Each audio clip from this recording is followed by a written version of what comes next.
जय श्री राम, वंदे मातरम। मैं हूं श्यामगिरी। आप देख रहे हैं हमारा चैनल मुद्दा भारत का। मुद्दा भारत का यानी मुद्दा आपका। इसमें मुद्दा बना हुआ है जय श्री राम का। जी हाँ, जय श्री राम की बात करें तो अयोध्या में 22 जनवरी को राम लला की जो है मंदिर का उद्घाटन होने जा रहा है और पूरे देश में उत्सव का माहौल है और पूरे देश में इसके पीछे राजनीति भी चरम पर है। इसी में थोड़ा चर्चा कर लेंगे। हमारे साथ में है उत्तर भारतीय मोर्चा के नेता शैलेश मिश्रा जी, और हम उनसे जानेंगे कि जो भारतीय जनता पार्टी इसका श्रेय ले रही है राम मंदिर का, कितना उचित है कितना अनुचित है, लोग क्यों राजनीति कर रहे हैं, हम उनसे डायरेक्ट पूछेंगे। तो मिश्रा जी, आपका स्वागत है हमारे चैनल में मुद्दा भारत का। आप लगातार हम आपसे बने रहते हैं, तो हमने सोचा कि इसी मुद्दे पर, अयोध्या के मुद्दे पर जो है आपसे कुछ राजनीतिक चर्चा किया जाए। तो क्या कहेंगे जो इस समय खासकर बुलावा को लेकर जो राजनीति हो रही है? कुछ लोगों को बुलाया जा रहा है तो बोल रहे हैं हम आएंगे नहीं क्योंकि वहाँ पर राजनीति हो रही है, और जिसको नहीं बुलाया गया है वो मोदी मोदी चिल्ला रहे हैं। आखिर में क्या है इसके पीछे राजनीति? राम जी तो सबके हैं।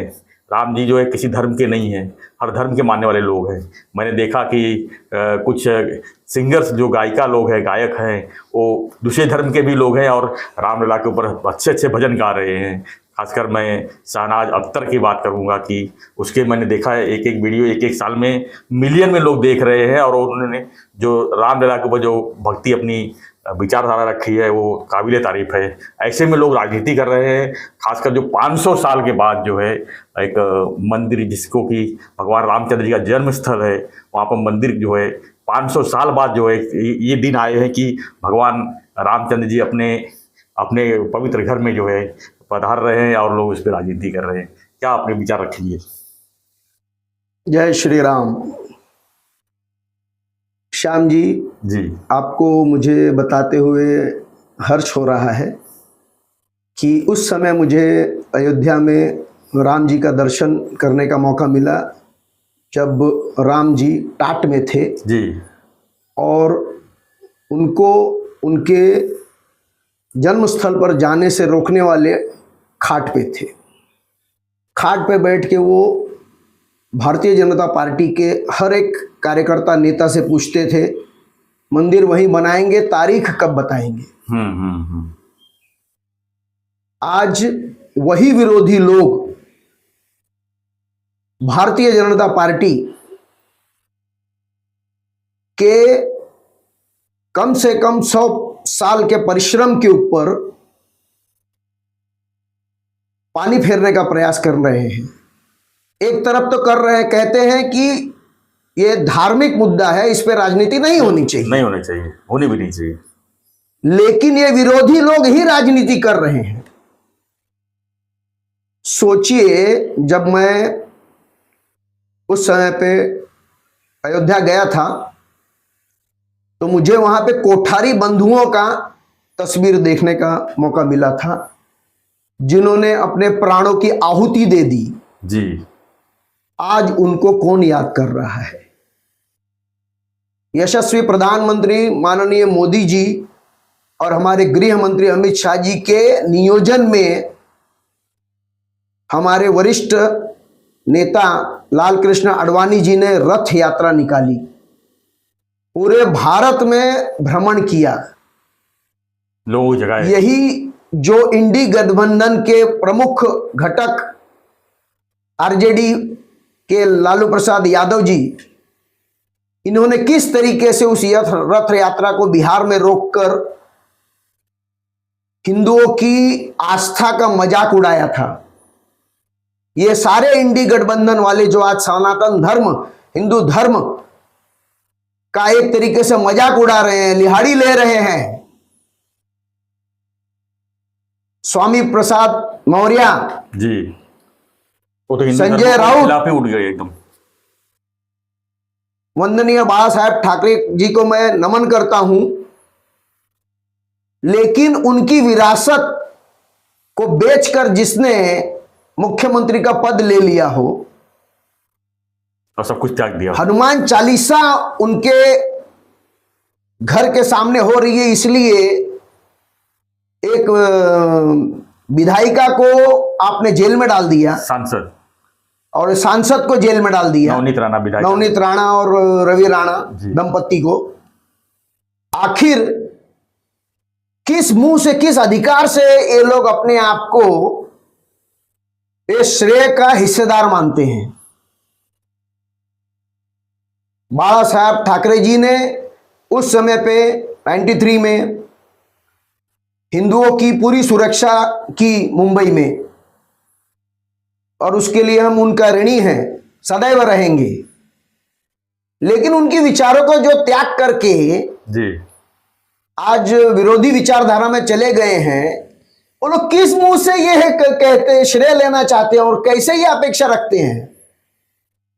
श्री राम का मंदिर, भगवान का मंदिर, इसमें किसी को निमंत्रण देने की आवश्यकता नहीं होनी चाहिए। जी 22 जनवरी जिस दिन प्राण प्रतिष्ठा होगी, श्री राम जी का मूर्ति का स्थापना होगा, ये हमारे भारत के गौरव, भारत का संस्कृति, भारत का सम्मान, भारत की आस्था को जो 500-600 साल से रौंदा गया, उसको फिर से उचित सम्मान, और जैसे अभी हमारे यशस्वी प्रधानमंत्री माननीय मोदी जी ने अभी कहा था, जब तक आप अपनी विरासत का नहीं सम्मान करेंगे तो दुनिया उसका भाव नहीं देगी। और ये सही है, आप विदेशी विचारधारा को कितना भी आत्मसात कर लें, लेकिन जो उस विचारधारा के मालिक है, जो उसके मानने वाले लोग हैं, ओरिजिनल लोग हैं, वो लोग तो यही कहेंगे ना कि जब आप अपने पिता के नहीं हुए, अपने विचारों के नहीं हुए, भय से या लालच से आपने अपने विचारों को त्याग दिया और हमारी विचारों का आज आप प्रचार प्रसार कर रहे हैं, और आज 900 साल की गुलामी के बाद में जब हमें एक अवतार के रूप में एक प्रधानमंत्री मिले हैं जी जो हमारी मान्यताओं को उचित सम्मान दे रहे हैं, पूरे विश्व में फिर से भारत को एक विश्व गुरु बना रहे हैं, ऐसे समय पे आप उनके हर कार्य में अड़ंगा डाल रहे हैं।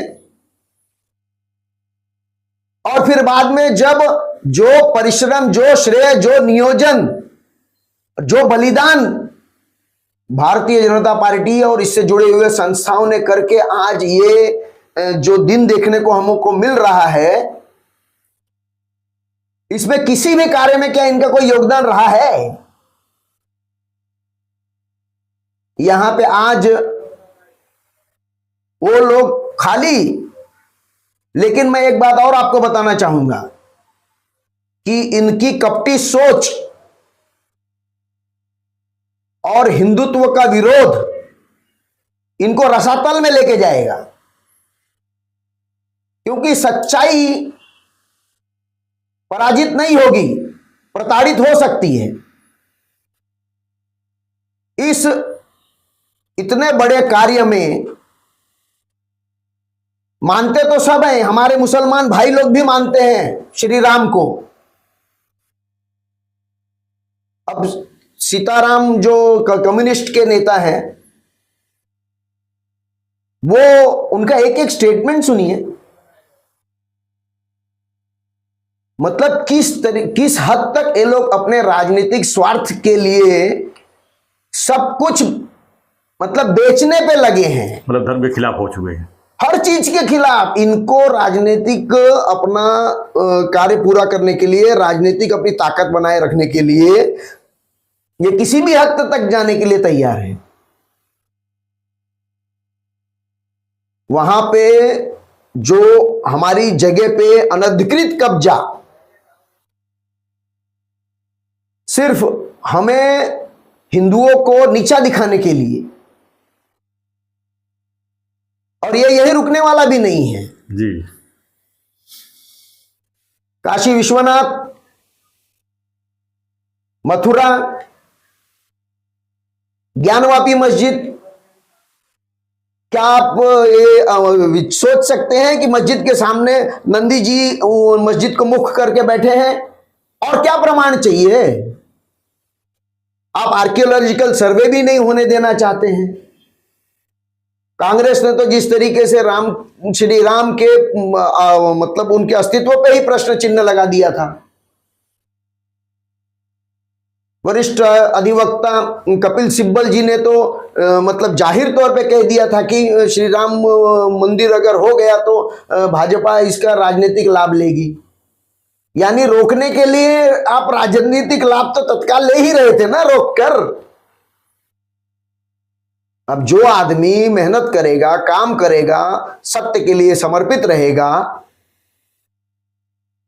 तो फिर उसका जो श्रेय मिलना है वो मांगने की जरूरत नहीं है, वो लेने की जरूरत नहीं है। वो स्वाभाविक तौर पे पूरी 140 करोड़ की जो भारत की जनता है, यहां तक कि जो पूरा विश्व के लोग हैं, वो लोग एक राहत की सांस ले रहे हैं कि जो एक पूरे विश्व की जो संस्कृतियां हैं, जो सभ्यताएं हैं, उसमें से सबसे एक प्रमुख सभ्यता जो सिर्फ अपने शांति और अहिंसा के मूल्यों की वजह से उसके ऊपर तलवार के जोर के ऊपर राज किया गया, तलवार के जोर के ऊपर उनके धर्म को, उनके मान्यताओं को, उनके विचारों को, उनकी संस्कृति को, उनको भाषा को जी लुप्त करने का प्रयास किया गया। श्री राम जी का मंदिर अयोध्या में ये सिर्फ धार्मिक विचारों को, मूल्यों को स्थापित करने का एक कार्य नहीं है, ये पूरी हमारी संस्कृति, पूरी हमारी विचारधारा, इसको फिर से वो सम्मान, वो उचित स्थान दिलाने का एक प्रयास है। और ये जितने भी विरोधी लोग हैं, ये लोगों को मैं भगवान से प्रार्थना करता हूं कि इनको सद्बुद्धि मिले। जो एक लॉ ऑफ नेचुरल जस्टिस है, जब तक जो ये माध्यम है, सोशल मीडिया है, जब तक ये नहीं था, तब तक इन सारी सत्य को छुपा करके ये लोगों ने अपनी मनमानी की। आज आपको बता रहा हूं, वेद के ऊपर, पुराण के ऊपर बनारस हिंदू विश्व यूनिवर्सिटी में उसके ऊपर रिसर्च करने के लिए, उसके ऊपर पीएचडी करने के लिए प्रोत्साहित किया जा रहा है। उसके लिए ऊपर भी इनका विरोध है। मतलब ये विदेशी ताकतों के इतने अधीन हो चुके हैं कि ये हमारे मूल्यों को रौंद कर अपना उसके ऊपर राजनीतिक इमारत खड़ी करना चाहते हैं। स्वामी प्रसाद मौर्य की बात कर रहे हैं, जो कुछ दिन पहले अभी तक बीजेपी में ही थे, आज जो है वो वहाँ पे हिंदू धर्म के ऊपर ही प्रश्न चिन्ह लगा रहे हैं कि हिंदू धर्म जो है सिर्फ एक राजनीतिक व्यवसाय है। ये इनकी घृणित सोच का एक प्रमाण है जी। ये समाजवादी पार्टी, बहुजन समाजवादी पार्टी में भी रहे, ये भारतीय जनता पार्टी में भी आए, लेकिन जो स्वार्थ था, जो ये ऐन मौके पे विधानसभा चुनाव के पहले अपन कुछ लोगों से सौदेबाजी करके, टिकट दिलाने के नाम पे सौदेबाजी करके अपना व्यवहार कर लिया, लेकिन उनको ये नहीं मालूम था कि ये बसपा नहीं है, ये भाजपा है। भाजपा में जो धंधा वो करके आए ना, तो वही धंधा उनको सब जगह दिख रहा है। किसी भी तरीके से स्थापित मूल्यों को, प्रमाणित मूल्यों को आप चुनौती देकर क्या आप उस धर्म को, उस विचार को, उस मान्यता को खत्म कर देंगे? प्रयास चल रहा है। इनके प्रयास से वो और मजबूत हो रहा है। आम जनता पर समझ रही है ना, जब आप किसी चीज के ऊपर प्रश्न चिन्ह लगाते हैं तो मानने वाला हो सकता है एक क्षण के लिए रुक के वो फिर से आकलन कर लेगा जी, प्रमाणित होकर फिर से और ज्यादा ताकत से, जोश से उसमें लग जाएगा। आज जिस मंच से उन्होंने ये विचार रखा है हिंदुओं के विरोध में, वो आम आदमी पार्टी का मंच था। इनकी जो वरिष्ठ नेता हैं वो लोग उनको उनका निजी विचार बोल के उसको नई मान्यता दे रहे हैं। तो अभी इनका ऐसा हो गया है कि किसी भी तरीके से अपना अस्तित्व बनाए रखने के लिए कुछ आओ बाओ बकते रहना, जैसे अभी परसों किसी ने कहा कि पागल हो गए ये लोग। सच में ये लोगों ने जो सत्ता का सुख हिंदुओं को भ्रमित करके 75 साल तक लिया ना, आज ये सोशल मीडिया एक माध्यम बना और उसमें हमारे मोदी जी जैसे हमें नेतृत्व मिला और उन्होंने हम लोगों को जागरूक किया। सच में आपको बताता हूं, 10 साल पहले जाहिर तौर पर तिलक लगा के चलने में भी ये लोगों ने ऐसा एक वातावरण बना दिया था कि कोई साहस नहीं करता था जल्दी। तो ये सबके पीछे बहुत बड़ा षड्यंत्र है, ये सभ्यता की लड़ाई है। तो क्या लगता है कि अभी अयोध्या मंदिर का उद्घाटन होने के बाद क्या धर्म की राजनीति खत्म हो जाएगी? क्योंकि अभी तो मथुरा है, काशी है, क्या ये सब राजनीति चलती रहेगी, धर्म की राजनीति? देखिए, मेरा निजी विचार तो ऐसा है कि धर्म के बिना राजनीति जी चल ही नहीं सकती। अधर्म से राजनीति होगी, बताइए मुझे। अधर्म से राजनीति होगी। धर्म यानी क्या? जो एक नैसर्गिक नियम है उसका पालन करते हुए आप राजनीति कीजिए, वही है धर्म की राजनीति।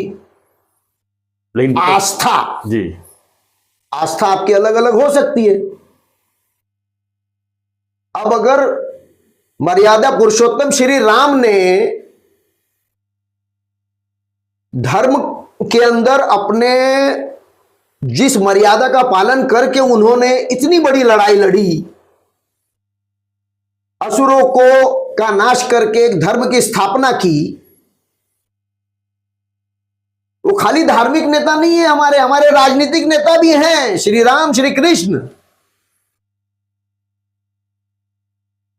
तो राजनीति में हम उनके ही विचारों को, उनके ही कहे हुए मार्ग को अपनाकर चलकर राजनीति करते करते हम अपने धार्मिक आस्थाओं का भी पालन कर रहे हैं। अगर धर्म की राजनीति अगर बात कर रहे हैं, अगर धर्म की राजनीति होती तो एक तरफ 100 करोड़ होते, एक तरफ 30 करोड़ होते, तो ऐसा विभाजन क्यों है कि धर्म के नाम पर राजनीति तो हो रही है लेकिन धर्म के नाम पर लोग विभाजित नहीं हो रहे? नहीं हो रहे, कैसे होंगे? देखिए, राजनीति में जैसे मोदी जी आज विकास की राजनीति कर रहे हैं जी, अंत्योदय की राजनीति कर रहे हैं, वो तो विपक्ष तो ये भी कह रही है कि मोदी जी सिर्फ धर्म के नाम पर जो है लोगों को गुमराह कर रहे हैं। जो मुद्दाएं हैं, जो लोगों की जरूरत है, जो महंगाई है, सिर्फ ध्यान ही नहीं दे रहे हैं। मोदी जी कुछ काम ही नहीं कर रहे हैं। उनके हिसाब से तो यही हो रहा है। उनके हिसाब से उन्होंने जो करना था वो कर लिया। 70-75 साल गरीबी हटाओ करते करते गरीबों को जितना हटा सके उतना हटा गए, विकास नहीं ला पाए। हर वो प्रगति, हर वो नया जो अनुसंधान भारत में होना चाहिए था जी, अगर वो होता भी था तो ये लोग उसका व्यापार करके उसका श्रेय विदेशों को दे देते थे। आज दक्षिणी छोर चांद के ऊपर भारत अभी क्यों पहुंचा? अभी नया जो इम्फाल नौसैनिक जहाज जो अभी माझगांव डॉक में बन के गया, क्यों ये सब ये जो सारे बड़े कार्य हो रहे हैं ये क्यों मोदी जी के ही कार्यकाल में हो रहे हैं? ये दिख नहीं रहा है ना लोगों को, नहीं, ये देखना नहीं चाहते हैं। ये लोगों ने अपने समय का जो एक विभत्स राजनीति करके, इनके ही नेता ने कहा था ना 100 रुपये ऊपर से बेचते हैं तो 15 रुपया नीचे खाली पहुंचता है। यानी इसकी जानकारी, इसका एहसास था। 85 रुपये करप्शन, लेकिन न तो वो समर्पण था, न तो वो क्षमता थी कि गरीबों तक उसका लाभ कैसे पहुंचे। आज स्वास्थ्य में लाभ, शिक्षा के क्षेत्र में लाभ, रोजगार के क्षेत्र में लाभ। आज नेशनल स्क्रीन डेवलपमेंट काउंसिल के अंदर जरूरी नहीं आप बहुत ज्यादा शिक्षित हो, कोई भी एक कार्य में आप उधर आप अपने आप को एनरोल कीजिए, वहां से आपको सारा प्रशिक्षण मिलेगा। यहां पे 10-10, 20-20 हजार रुपए में काम करने वाले 2-2 लाख रुपए विदेश में जाके कमा सकते हैं। आज आबादी हमारी ताकत है। मोदी जी ने जो नई योजना बनाई है, आज के युवाओं को हाथों में हुनर, स्किल, कला, इससे उनको एकदम समृद्ध कर कर पूरे विश्व में आज कुशल कारीगरों की जरूरत है जी। और ये सिर्फ काम करने के लिए मैं बोलता हूं, हॉस्पिटैलिटी, हॉस्पिटल में नर्स, वार्ड बॉय, ये इतना बड़ा क्षेत्र पूरे विश्व में पड़ा हुआ है। और ये खाली हमारे स्वार्थ के लिए नहीं है, ये सच में पूरे विश्व को इन सेवाओं की आवश्यकता है जो भारत दे सकता है। लेकिन न तो ऐसा विचार कभी इन के मन में आया था। ये तो मोदी जी धन्य हो कि मोदी जी ने ये सारी योजना व्यवस्था बनाकर उसको कितने लाभार्थी हैं। अगर आप अपने किसी भी कार्य में समर्पित है, उसके अंदर और कुशल करने के लिए सरकार योजना दे रही है और बाद में आपको विदेश में काम भी दिलाने का ये कर रही है।